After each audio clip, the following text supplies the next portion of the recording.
so pleased to see so many of you here. It's such a nice turnout for such a hot day, and I was so afraid if Mr. Bodman came so far that there wouldn't be a good crowd, and I'm so pleased. And I thank all of you for coming. And our speaker this evening is Mr. Bodman from Bodman, and he's researched all about the interurban area or interurban in our area, and that Mrs. Bodman is with me tonight, so we're going to meet her after our program. And Mr. Bodman. Thank you. My hometown is down here at Bodman, and I grew up there a good many years ago. And then went out to work for General Electric in the East, but when I retired, I decided there was no place better to come back to than Bodman. So I've been back there since 1974. You can guess how old I'm getting to be now, but I won't tell you. But anyway, I am glad to be here. And when I grew up, it was in the heyday of the interurban, and I left to go east after I graduated from Illinois, but it was still doing pretty well. And then when I came back to our centennial at Bodman in 1955, that was the end of it. They had it just happened to work out that it was the end of the passenger service on the interurban in 1955, and some of those who were celebrating our centennial dressed up in their centennial attire with their beards and their old dresses and so forth, and took trips to Decatur or Champaign and back as part of the celebration for our Bodman centennial. So I'll tell you a little bit about the history of the interurban, which is very interesting.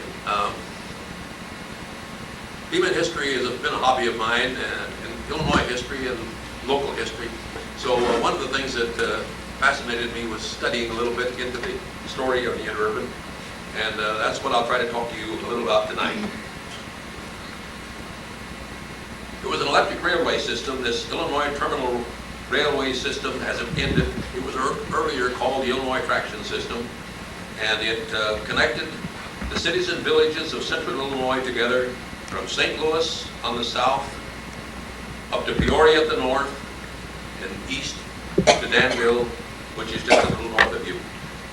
It included the central Illinois cities of Springfield, Decatur, Bloomington, Champaign-Urbana, and any number of smaller places, including your village of Catlin and my hometown of Bodman. And its first passenger train service opened in 1901 from Danville to Westville. And its final passenger service was from St. Louis to Granite City in 1958. They had this little line through Bodman had quit at 55, but there was a couple of other little areas that continued on just a little bit after that. The system had its beginnings before the 1900s, and freight service continued for a while after the passenger service stopped. The story is a fascinating tale of a bygone era of transportation that many of us can remember, and I can remember it well. So let's take a look back and see what brought this system into existence and how it grew, what it brought about its end. We could spend a whole program on the changes in ways of travel during our country's history. Traveling on one's own, man has gone from the horse and buggy or the covered wagon onto the automobile and sometimes a private airplane. During the same time, public transportation between cities started with the stagecoach, then advanced to the steam railroad, the electric railroad, the intercity bus systems, and today the commercial airlines.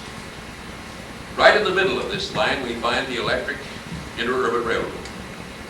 It had its beginning in the cities where they needed it for local transportation. People needed a way to get from one part of the city to another without depending on their own horse and buggy. So horse-drawn streetcars appeared in many, many of our cities, including Danville and including Champaign. When municipal electric systems became available, it was a natural development to electrify those streetcar systems, and the result was better and faster local transportation in the cities. This is how the Illinois Traction System got its start. It was largely due to the vision and genius of a resident of Champaign named William B. McKinley. He was born in Petersburg, Illinois, on September 5th, 1856, and the son of a Presbyterian minister there. And the family moved to Champaign, as ministers' families frequently moved, when he was just a boy. And he attended schools there, and later he attended the University of Illinois, although he did not graduate. But after leaving school, he went into the farm loan business right there in Champaign with his uncle. In 1884, he first became interested in the public utility enterprises, and his first achievement was to build the Champaign Waterworks. Next came the electric lighting plant, and that led him to the venture that started him out in the electric traction business, because he bought the horse car lines that ran from Champaign to Urbana and converted them to electric streetcar system. A year or two later, he bought the gas and electric plant at Defiance, Ohio, and built an electric streetcar system there. Next, he went and electrified the horse car lines at Springfield, Ohio. He really got around, and he electrified them, and followed with the same action way up in Bay City, Michigan. Then came the panic of 1893, which was one of our country's worst depressions in years gone by, and activity slowed him down quite a bit for a while. But with better times returning, he got right back into the electric business and the electric railways. And in 1896, he opened the first interurban line in Illinois, an 11-mile line out of Joliet, up in the northern part of the state. His long-range plan included his intention to continue on into Chicago, but that never did materialize. He became involved in too many other problems and areas, including his political career. He held a seat in Congress from 1904 until his death in 1926. For the first good many years, he was a representative, and then he ended up as a senator of our state to Washington. And until 1904, up until 1904, before he went into the political area, he had already accomplished an unbelievable amount of progress in this area. In 1898, he bought and modernized the streetcar lines at Quincy, Illinois. Then did the same thing at Galesburg. And he added an interurban line there at Galesburg that ran from there just a few miles out of Galesburg to Knoxville. Then came the exciting first half of the 20th century. By 1900, McKinley had obtained control of the Danville Street Railway and Light Company and began making plans to construct an interurban line from Danville to Champaign, Urbana. The first company was named the Danville, Paxton, and Northern, and why he ever picked that name is hard to figure out, because he never got to Paxton and he never went north of Danville. But in 1901, a line did open south from Danville to Westville, and he hoped eventually then to go on to Terre Haute and connect with an electric railway system that was being constructed there in Indiana. That never happened either. But getting back to his plans to connect Danville with Urbana, he changed the name wisely to the Danville, Urbana, and Champaign Railway Company in 1902. And while this line was underway, he extended the Westville line onto Georgetown, and he built another line from Danville here to Catlin. Then in 1903, he opened up the line that goes on to Champaign. He still had plans to eventually cover the state, and he started his northern Illinois system, and you can see that on the map, by building a 12-mile line from LaSalle to Ladd, Illinois, up there. From this time on, growth was unbelievable. A group of capitalists from Montreal, Canada became interested in McKinley's project, and the necessary money poured in from these men, as well as from some English financiers who had confidence in the future of Illinois and thought it was wise investment for them to help him out. They just thought that the vision and genius of McKinley was something that they could afford to invest in. He worked out routes and secured the necessary rights of way, while others were vainly seeking financial help. He got right at it. Within 9 years, the short line out of Danville had grown to become the Interurban Traction System, with over 500 miles of track connecting Danville, Urbana-Champaign, Decatur, Bloomington, Peoria, Springfield, and St. Louis. The culmination of this system was the building of the McKinley Bridge, crossing the Mississippi River at Venice, Illinois, and bringing the line to the downtown area of St. Louis, which was one of the extremes that he was planning, because he had hoped, as I mentioned a little while ago, St. Louis on up to Chicago. After 80 years, that bridge in St. Louis still is in use. He also expanded the north lines, and they connected LaSalle and Ottawa and Streator and Joliet and Princeton. He established 2 holding companies that not only included the interurban lines, but a number of other properties as well. And this is interesting. The northern line, the northern company, was called the Western Railway and Light Company, and was the one up there in the north end of the state. And the one that included Catlin and Bodman was the Illinois Traction System at that time. The Western Railway and Light Company included not only the north streetcar lines that are shown up there, but also the gas and electric line system in LaSalle and Peru and Cairo, way down in the south. Why that would be in the north, I don't know, but he included that with that company, as well as streetcar lines only at Quincy, Illinois, and Wichita, Kansas. The Illinois Traction System, which was our system that included Catlin and Bodman, included the Central Illinois interurban lines on the map there, plus a streetcar systems in Danville, Urbana-Champaign, Decatur, Bloomington, and Normal, Peoria, Jacksonville, Granite City, Venice, Madison, and also the electric, light, gas, and heating plants in Urbana-Champaign and Danville, and the lighting and heating plants for Bloomington and Normal, the lighting and gas plant at Jacksonville, the electric light system in Edwardsville and Madison and Venice and Granite City, and even Des Moines, Iowa. So, now let's take a little closer look at this interurban line in about 1910. And when you get through, if you'd like to look, I found this special edition of the Bodman paper in 1909 that tells a great deal of the interesting details as they were beginning and getting this thing established. And so I made a copy several years ago, and it was before we have this nice copying equipment that we have now, but you may be interested in looking at that at the close of the meeting while you're having refreshments. But I made a copy of each of those sheets, as well as some other pictures that you can look at. Starting at Danville, there are 2 short lines going south, one to Ridge Farm and the other to here at Catlin. The main line went 34 miles west of Champaign in Urbana, which was McKinley's home, and that was the location of the executive and financial offices of the Illinois Traction System. Then came a 56-mile ride to Decatur by way of Monticello through my hometown and Cerro Gordo. Decatur was the location of the car shops, and also the engineering and the building and maintenance departments. There's quite an article about the car shops in one of these pages. From Decatur, there was a line north to Bloomington and another west of Springfield, which is the state capital, of course, and the transportation and advertising department and the general manager's office were located there at Springfield.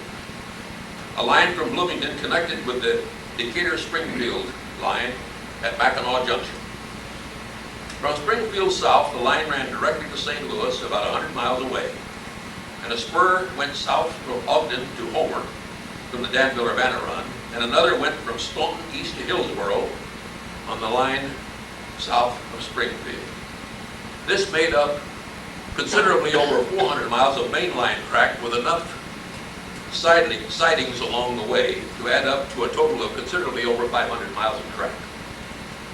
McKinley was astute too, and he did not overlook the importance of freight. The freight service was aggressively sought by McKinley and his people.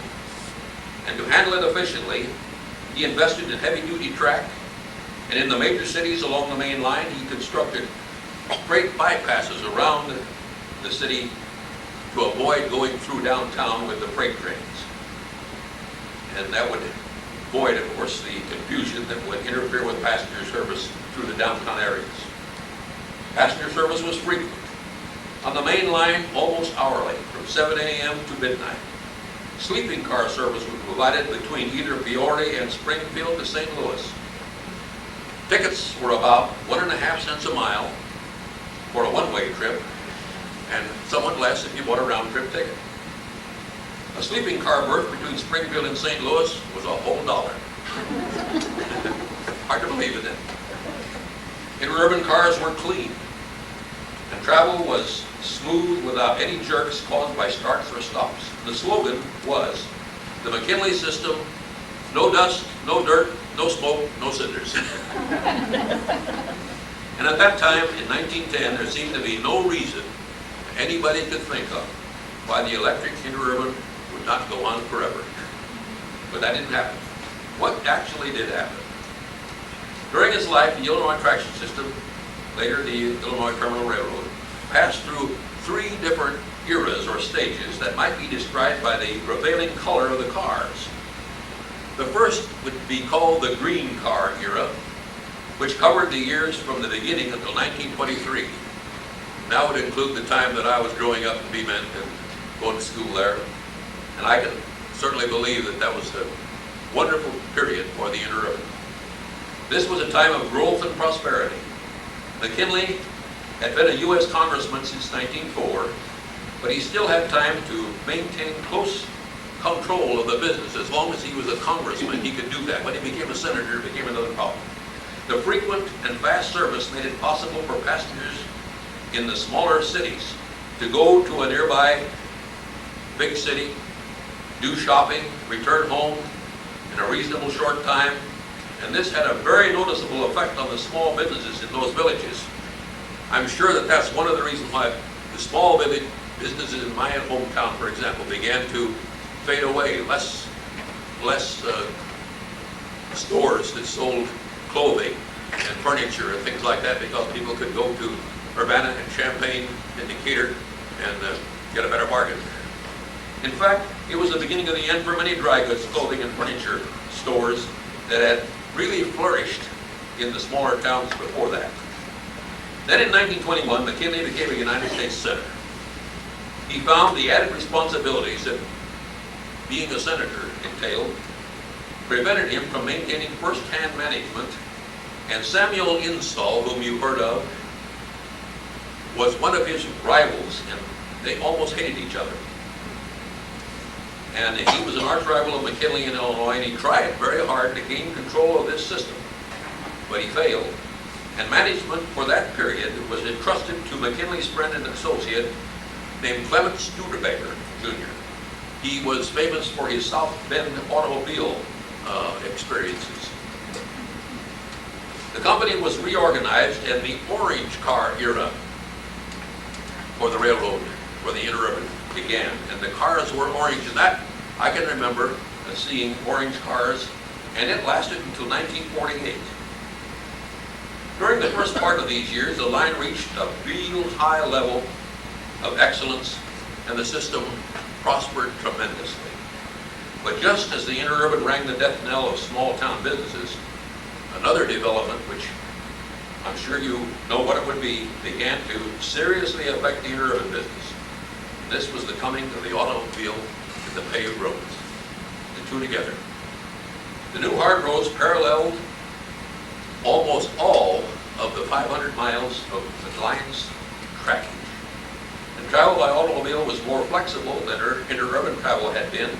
One could start from home at any time in one's automobile and park very near to the stores whenever you shopped in the cities. And gradually travel on the interurbans slacked off. And as a result, fewer trains were run, and with fewer trains, of course, service suffered. There was a brief upturn during the gasoline rationing days of World War II. And for a few years, they had a real surge of business again. But in the long run, the odds against the Interurban were just unsurmountable, and we know what happened. But a last gasp effort to make a comeback was the blue car era, which started in 1948 and went to the end of its life. New streamlined cars were purchased. They were colored blue. They were air-conditioned. They had fluorescent lights. But all these failed to lure the passengers from their automobiles. So the result was still fewer passengers, and that called for fewer trains, and the situation just got worse. An appropriate theme song for this period for the railroad certainly could have been Am I Blue? So on March 3rd, 1956, the last electrical interurban left Springfield. And at the end of its run, an era came to a close. And if McKinley had still been alive, he would have been just 6 months short of his 100th birthday. Now, I have these pictures, and I have this article from the paper, and you're welcome to look those over. Now, if you have any questions, I won't guarantee that I can answer them, but I'll try. Yes? Is there any interurban cars left? Are there interurban cars left? Yes. I don't know. I haven't seen any, but I suspect there may be some. I don't know what would have happened to them. And my other question is, how can we find out if there are any left? And will you help us get one for Catlin? Well, if I knew the answer to your first question, why we would proceed from there. But I'm sorry. I know many of the main railroad cars are available for use, and of course the Monticello little railroad that goes out of there has purchased many railroad cars, and I don't know, they go on the same size tracks, why they might not have had an interurban, but they would be a good one to contact and find out if such things are available. The people that have that Monticello railroad. Yes? I think in Union, Illinois, the Railroad Museum there has interurban cars. I'm sure that there are some that would be in museums like that. And what was it you said, the executive offices for the Illinois Traction, Illinois Terminal was that? The executive offices were in Champaign-Urbana. Is that building still up, or has it been torn down? As far as I know, it is not up, but I don't want to speak with authority on that. I thought maybe it was the Illinois Power Building, I think, was right there by the Inman Hotel. Yes.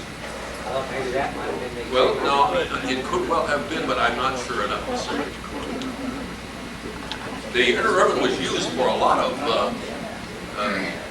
I have a 90-year-old cousin that still lives up in the Flossmoor, and when I was studying up on this, I wrote him, and he wrote back some memories of his.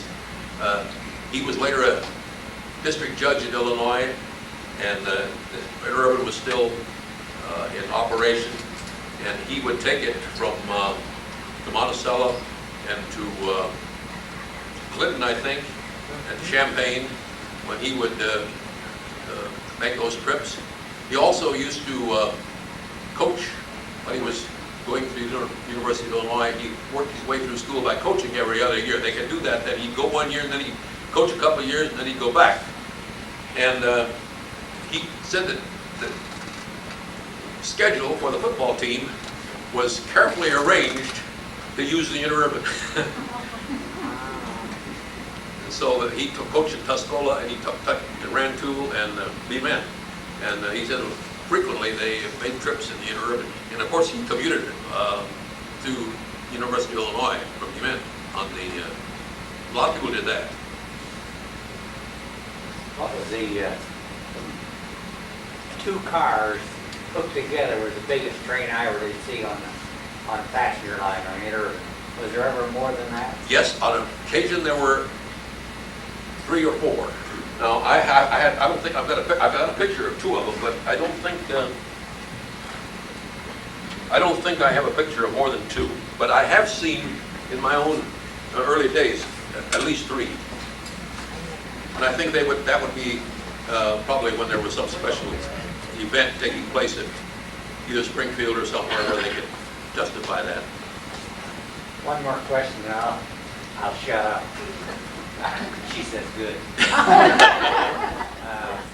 I remember when I was a kid, about a long time ago, that there was a steel interurban car struck a wooden car at the Watkins Crossing, east of Ogden, Illinois. Do you remember the date, or do you have any date on that? I might be able to find something in my papers at home. I don't have a date in my mind for that. I remember seeming like there was about 12 or 15 fatalities. I found a book through interlibrary loan that I got from through the interlibrary loan system that was very interesting and told about a lot of things like that. And had pictures and so forth. Herman Byerly was born about 1900. He's sitting right here. And he knows of a little accident his father had with the Interurban. He wants to tell us about it. Good. My father was the first rural mail carrier in Catlin, probably most of you know that. And of course we carried the mail about 25 miles with horses all the time. And he had a chance to, when automobiles first came out, he had a chance to buy an automobile. It was called an ABC. It was manufactured in St. Louis. Manufactured didn't last long. They went bankrupt. But anyway, it had solid tires.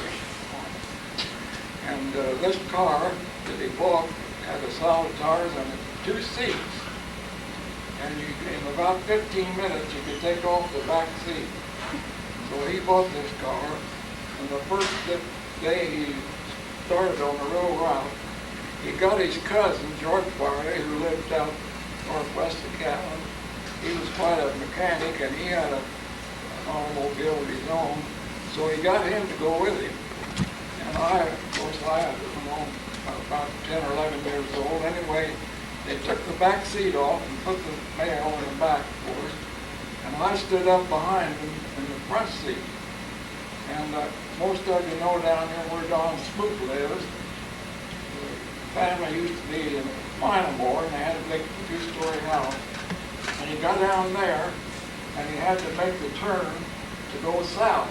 There were some mailboxes across the track about, well, one of them was the nursing home, which at that time was on the north side of the road. And there were 2 or 3 mailboxes, and he had to go on south. So he had me to take the mail that went to Minamore across the street and get out and drop it off there. And they pulled across, or were going to pull across the track. They got right on the track, and here come a car right at it. And one of them hollered jump, and they just barely made it get out. And the reason for that, it was on St. Patrick's Day, and whenever anything like that was going on in Danville, instead of running the cars an hour, they run them a half hour. And the switch that time was down, some of you know about where the village pump house is down there, and that was where the switch was.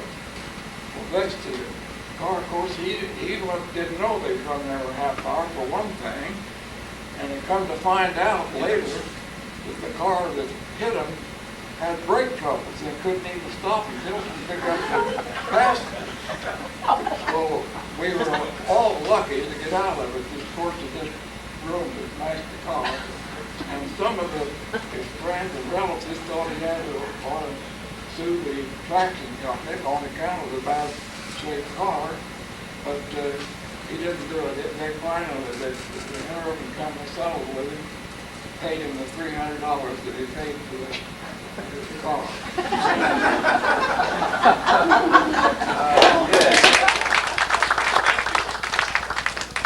Talking about accidents, one of the memories of my cousin said there were a few tragic accidents that I remember. A charming girl named Irene Gregory was killed when a car hit her Ford Coupe on the crossing just north of the cemetery in Nearby Men. And one night about 1925, I was riding an Interurban car that ran over a young man named Montgomery who had put in a day's work on the farm nearby and went to sleep on the track while waiting to take the car. A very foolish place to go to sleep. He said there was an inquiry the next day and I had to testify. So some strange things happen once in a while. Well, thank you very much. If there are no other questions, and if you'd like to look at these things, you certainly are welcome.